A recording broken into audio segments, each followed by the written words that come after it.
सावळ्याची जणू सावली या मालिकेच्या येणाऱ्या भागामध्ये धमाकेदार असा ट्विस्ट येणार आहे. तर प्रेक्षकांनो, इथे आता राजकुमारचं सत्य सारंगला समजणार आहे. तर 8 वर्षांपूर्वी सावली आणि सारंगचा संसार उद्ध्वस्त करण्यामध्ये सगळ्यात मोठा हात ज्या व्यक्तीचा असतो ती व्यक्ती म्हणजे राजकुमार.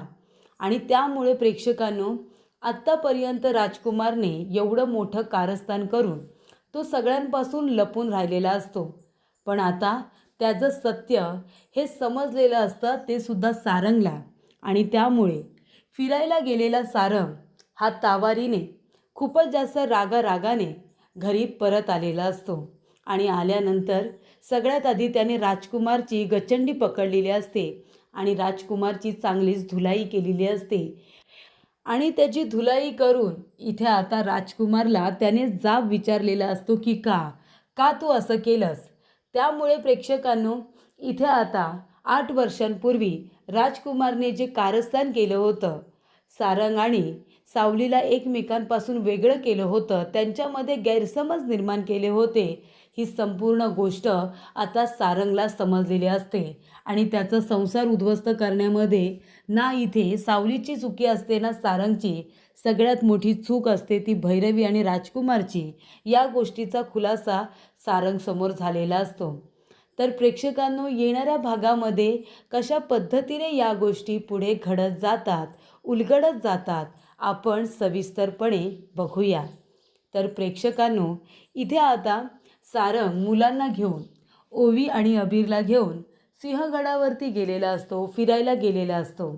आणि तेव्हा जाता जाता इथे ओवीने काय केलेलं असतं प्रेक्षकांनो, खंड्याचा मोबाईलसुद्धा नेलेला असतो. पण त्या गोष्टीबद्दल राजकुमारला आणि मोनिकाला दोघांनासुद्धा काहीही माहिती नसतं. आणि त्यावेळी प्रेक्षकांनो, तो मोबाईल सापडलेला असतो, तो म्हणजे ओवीला आणि अबीरला. जेव्हा ते लोक इथे आता ट्रिपसाठी गेलेले असतात, सहलीला गेलेले असतात, तेव्हा मोनिकाने खंड्याला सुपारी दिलेली असते की ओवीला मारून टाकायचं. पण खंड्या जेव्हा त्या ठिकाणी जातो तेव्हा त्याचा मोबाईल तिथे पडलेला असतो आणि तो मोबाईल ओवीला सापडतो. ती आणून तो मोबाईल आपल्या वडिलांकडे देते. तेव्हापासून सारंग शोध लावत असतो की हा मोबाईल नक्की आहे तरी कुणाचा. आणि शोध लावत असतानाच प्रेक्षकांनो, तो मोबाईल आता घरी घेऊन आलेला असतो. आणि घरी आणल्यानंतर त्याला चार्ज करतो. चार्ज झाल्यानंतर तो मोबाईल सुरू होत नसतो, पण ओवीने तो सुरू केलेला असतो. आणि तेव्हा राजकुमार खंड्याच्या मोबाईलवरती फोन करतो, तेव्हा फोन चालूसुद्धा झालेला असतो. फोनला रिंग वाजत असते. तेव्हा तो म्हणतो, खंड्याचा फोन चालू झाला, मग तो उचलत का नाही आहे, असा प्रश्नसुद्धा त्याला पडलेला असतो. आणि त्यानंतर इथे आता फोन उचलला जात नाही, कारण का तो कट झालेला असतो. तेव्हा इथे सारंग म्हणतो की त्याला तर लॉक आहे, पॅटर्न आहे त्याला, तो आपल्याला काही उघडता येणार नाही. असू दे, आपण नंतर बघू, पुन्हा कुणाचा फोन आला तर आपण त्याचा फोन त्याला परत करून टाकू. आणि त्यानंतर इथे सारंग अबीरला आणि ओवीला घेऊन गडावरती जातो. आणि तेव्हा जो मॅक आहे ना, त्याने आता राजकुमारला लोकेशन पाठवलेलं असतं की या लोकेशनमध्ये तुझा मोबाईल आहे, म्हणजे खंड्याचा मोबाईल आहे, म्हणजे तिथेच कुठेतरी आजूबाजूला तो खंड्यासुद्धा असेल. त्यामुळे प्रेक्षकांनो, जे लोकेशन आता इथे पाठवलेलं असतं मॅकने, त्या लोकेशन हे दुसरं तिसरं कुणी नसून ते म्हणजे राजकुमारचं स्वतःचं घर असतं. राजकुमारचंच ते घर असतं आणि तिथेच खंड्याच्या मोबाईलचं लोकेशन हे दाखवत असतात. शेवटचं लोकेशन हे तिथेच असतं. तेव्हा इथे राजकुमारला प्रश्न पडलेला असतो की आमच्याच घराचं लोकेशन दाखवते, म्हणजे याचा अर्थ खंड्या इथे आला होता का. खंड्या इथे मोनिकाला तर भेटायला आला नसेल, मोनिका मला डबल क्रॉस करते की काय, असं सुद्धा राजकुमारला वाटतं. आणि राजकुमार जाऊन आता मोनिकाचा गळा पकडतो आणि तिला विचारतो की खंड्याचं लास्ट लोकेशन हेच दाखवतंय, म्हणजे खंड्या इथे तुला भेटायला आला होता का, किंवा तू त्याला भेटायला बोलावलं होतंस का. तेव्हा ती म्हणत असते, नाही राजकुमार, अरे खंड्या मला भेटायला खरंच आला नव्हता. आणि एक गोष्ट लक्षात ठेव, तो कशावरून मलाच भेटायला येईल, तो आईंनासुद्धा भेटायला येऊ शकतो किंवा तो सारंगलासुद्धा भेटायला येऊ शकतो. त्यामुळे उगाच माझा गळा पकडू नकोस. तो म्हणतो, मग मोबाईलचं लोकेशन इथलं कसं दाखवतं आहे, कुठे खंड्याचा मोबाईल आहे. थांब मी आत्ताच्या आत्ता फोन करतो. तेव्हा मोनिका म्हणते, "हे मूर्ख, अरे बाबा फोन करू नको. जर तो मोबाईल आईंकडे असेल किंवा जर तो मोबाईल सारंगकडे असेल तर काय होईल माहिती आहे का? तू फोन केल्यानंतर खंड्याच्या मोबाईलवरती तुझं नाव जाईल, स्क्रीनवरती तुझं नाव दिसेल आणि मग तुझा आणि खंड्याचा नक्कीच काहीतरी संबंध आहे हे त्या दोघांनाही कळेल. तेव्हा आता फोन करू नको. मी आहे ना तुझ्याबरोबर. आपण दोघेजणं मिळून आता तो फोन शोधूया. घरात कुठेतरी असेल. आपण दोघेजणं मिळून शोधू." तेव्हा इथे आता तिलोत्तमा घरामध्ये नसताना मोनिका आणि राजकुमार हे दोघेजणं आता संपूर्ण घरामध्ये तो मोबाईल शोधण्याचा प्रयत्न करत असतात. सगळीकडे शोधतात. सारंग त्याच्या रूममध्ये नसल्यामुळे इथे राजकुमार सारंगच्याही रूममध्ये जातो. प्रत्येक ड्रॉवरमध्ये, कपाटामध्ये, सगळीकडे अगदी बेडवरती, बेडच्या उशीखाली सगळीकडे आता शोधला जातो. पण तरीसुद्धा मोबाईल कुठेही सापडत नाही. तेव्हा चिडलेला राजकुमार म्हणतो की जाऊ दे, आता मी त्या मोबाईलवरती फोन करणार आहे. कुठेतरी रिंग वाजेल आणि तो मोबाईल मला सापडेल असं त्याला वाटतं. म्हणून तो लगेच त्या मोबाईलवरती फोन करतो आणि फोन केल्यानंतर प्रेक्षकांनो तो मोबाईल आता ओवीच्या बॅगमध्ये वाजतो. ओवीच्या बॅगमध्ये कुणाचा फोन वाजतोय म्हणून इथे आता सारंग म्हणतो की फोन कुणाचा वाजतोय. तेव्हा इथे ओवी म्हणते, "बाबा, अरे फोन तर माझ्या बॅगेमध्ये वाजेल ना." तो म्हणतो, "कसं काय? तुझ्या बॅगेमध्ये कसा काय फोन? तुझ्याकडे तर फोन नाही आहे." ती म्हणते, "बाबा, अरे फोन कसा माझ्याकडे नाही आहे?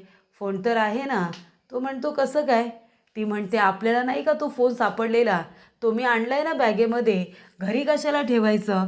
जर कुणाचा फोन वगैरे आला त्याच्यावरती आणि त्या व्यक्तीला जर आपण सांगितलंच नाही की तुमचा फोन आमच्याकडे आहे, तर त्याला सापडणार कसा? त्या मोबाईलवरती कुणी ना कुणीतरी फोन करत राहील ना. मग आपल्याला त्यांना सांगता येईल की त्यांचा फोन आमच्याकडे आहे म्हणून आणि तो आपल्याला त्यांना देता येईल. म्हणून मी फोन घेऊन आले माझ्याबरोबर बाबा." तेव्हा इथे आता तो म्हणतो, "हो का? बरं बरं, काढा मग फोन, काढा बाहेर आणि कुणाचा येतो बघा." ती फोन बाहेर काढते आणि ओवी म्हणते की याच्यावरती तर राजकुमार मेंदळे असं नाव येतं आहे. राजकुमार मेंदळे. तेव्हा प्रेक्षकांनो इथे आता सारंगला खूप मोठा धक्का बसतो. सारंग म्हणतो, "काय? त्या फोनवरती राजकुमार मेंदळे असं नाव आलं? ओवी, तू बरोबर वाचलंस ना?" ती म्हणते, "अरे बाबा, मला कसं वाचता येणार नाही? मला तर वाचता येईलच ना. याच्यावरती राजकुमार मेंदळे असं नाव आलं होतं." तेव्हा इथे आता सारंग लगेचच तो फोन आपल्या हातामध्ये घेतो आणि म्हणतो, "बरं बरं, ठीक आहे, असू दे. तो फोन आता माझ्याकडे दे ओवी." तेव्हा इथे सारंगला काहीतरी काळबेरं त्या आता फोनमध्ये वाटत असतं. नक्की राजकुमारने या फोनवरती का फोन केला असेल? त्याचा काय नक्की डाव आहे? हे आता त्याला शोधून काढायचं असतं. आणि त्यानंतर सारंग तो फोन आता आपल्याकडे ठेवतो. तेव्हा इथे चिडलेला राजकुमार पुन्हा त्याच्यावरती फोन करतो. तेव्हा इथे आता सारंग तो फोन उचलतो आणि हॅलो वगैरे काही बोलत नाही. तो फोन घेतो आणि कानाला लावतो. तेव्हा इथून राजकुमार काय म्हणतो, "काय रे खंड्या, अरे आहेस कुठे रे तू? आणि फोन का बंद करून ठेवलायस? लपून बसलायस का कुठे?" तेव्हा इथे आता सारंग आवाज बदलून बोलतो, "हॅलो." तेव्हा इथे राजकुमार म्हणतो, "ए खंड्या, काय झालं तुझ्या आवाजाला? आणि काय रे, कुठे आहेस कुठे तू? कधीपासून तुला फोन करतोय माहिती आहे का? आणि फोन का बंद करून ठेवला होतास? माझ्या तावडीतून वाचायचं आहे तुला. लपून का बसतोयस माझ्यापासून? 8 वर्षांपूर्वी तुला एक काम दिलं होतं. ते एक काम तुला धड करता आलं नाही का रे? एका बाईला मारायला सांगितलं आणि तिच्या लहान मुलाला मारायला सांगितलं होतं. ते सुद्धा नाही तुला जमलं. पण एक खंड्या, एक गोष्ट तुला कळते का? तू मला काय म्हणाला होतास की सावलीला तू मारलंस म्हणून. पण सावली जिवंत आहे. माहिती आहे तुला? सावली जिवंत आहे खंड्या. आणि सावली जिवंत आहे आणि ती पुण्यामध्ये परत आली आहे. म्हणजे याचा अर्थ तू मला फसवलंयस. सावलीला मारण्याची सुपारी मी दिली होती. तिच्या बाळाला मारण्याची सुपारी दिली होती. पण तू तुझं काम नीट केलं नाहीस. खंड्या, तू त्या सावलीला मारलं नाहीस. ती सावली आता जिवंत आहे. त्यामुळे माझं काही आता खरं नाही आहे. तेव्हा तू लवकरात लवकर मला भेट खंड्या. आता का गप्प बसलायस? आता का तुझी बोलती बंद झाली?" असं इथे राजकुमार त्याला म्हणत असतो. तेव्हा इथे सारंगला खूप मोठा धक्का बसतो. त्याच्या पायाखालची जणू काही जमीनच सरकलेली असते. सारंग म्हणतो, "अरे बाप रे! म्हणजे 8 वर्षांपूर्वी सावली आणि माझ्यामध्ये जो गैरसमज निर्माण झाला तो राजकुमार दादामुळे झाला होता." त्याचबरोबर इथे आता सावलीला मारण्याची सुपारीसुद्धा राजकुमार दादानेच दिली होती आणि तिच्या बाळाला मारण्याची सुद्धा. म्हणजे सावलीला मुलगा आहे हे 8 वर्षांपूर्वी दादाला कसं काय कळलं होतं, असा प्रश्न आता सारंगला पडलेला असतो. सारंग म्हणतो आता या सर्व प्रश्नांची उत्तरं आहे ना ती दादाला द्यावीच लागतील आणि तो आता ओवी आणि अबीरला घेऊन पुण्यामध्ये रिटर्न आलेला असतो. त्यानंतर अबीरला जातो आणि सावलीकडे सोडून देतो. त्यानंतर तो ओवीला घेऊन सरळ घरी जातो. राजकुमार आता खूप जास्त टेन्शनमध्ये असतो. ओवीला रूममध्ये घालवल्यानंतर इथे आता सारंगने राजकुमारची गलफटी पकडलेली असते, त्याची कॉलर पकडलेली असते आणि त्याला खूप मारतो. इतकं मारतो की त्याच्या नाकातोंडातून रक्त काढतो. तेव्हा राजकुमार म्हणतो, सारंग तुझी हिंमत कशी झाली माझ्यावरती हात उगारायची? स्वतःच्या भावाला मारतोस तू, लाज नाही वाटली तुला? तेव्हा सारंग म्हणतो, लाज तर तुला वाटायला पाहिजे रे, तू भाऊ आहेस ना माझा, मग तरीसुद्धा भावाचा संसार मोडताना कशी लाज नाही वाटली रे तुला? सावलीने तुझ्यासाठी किती आणि काय काय केलं, तरीसुद्धा तू तिच्या जीवावरती उठलास, तिच्या बाळाच्या जीवावरती का उठलास तू? तेव्हा राजकुमार म्हणतो, हे खोटं बोलू नको, मी असं काही केलं नाही आहे, माझ्यावरती का तू विनाकारण आरोप करतोयस रे? मी काहीच केलेलं नाही आहे. तो म्हणतो, हो हा बघ, हा तुझ्या त्या खंड्याचा फोन, खंड्या बोलत होतास ना, हा त्या खंड्याचा फोन आहे आणि तुझा याच्यावरती फोन आला होता आणि तू जेवढं काही बोलास ना ते सगळं मी ऐकलं. 8 वर्षांपूर्वी मला आणि सावलीला वेगळं करणारा तूच होतास, आमच्यामध्ये गैरसमज पसरवणारा आणि सावलीच्या जीवावरती उठणारा तूच होतास, हे मला सावलीने सांगितलं होतं. तेव्हा प्रेक्षकांनो, तो माणूस तू होतास हे मला माहिती नव्हतं, पण आता तेही मला कळलं, माझा गैरसमज दूर झाला.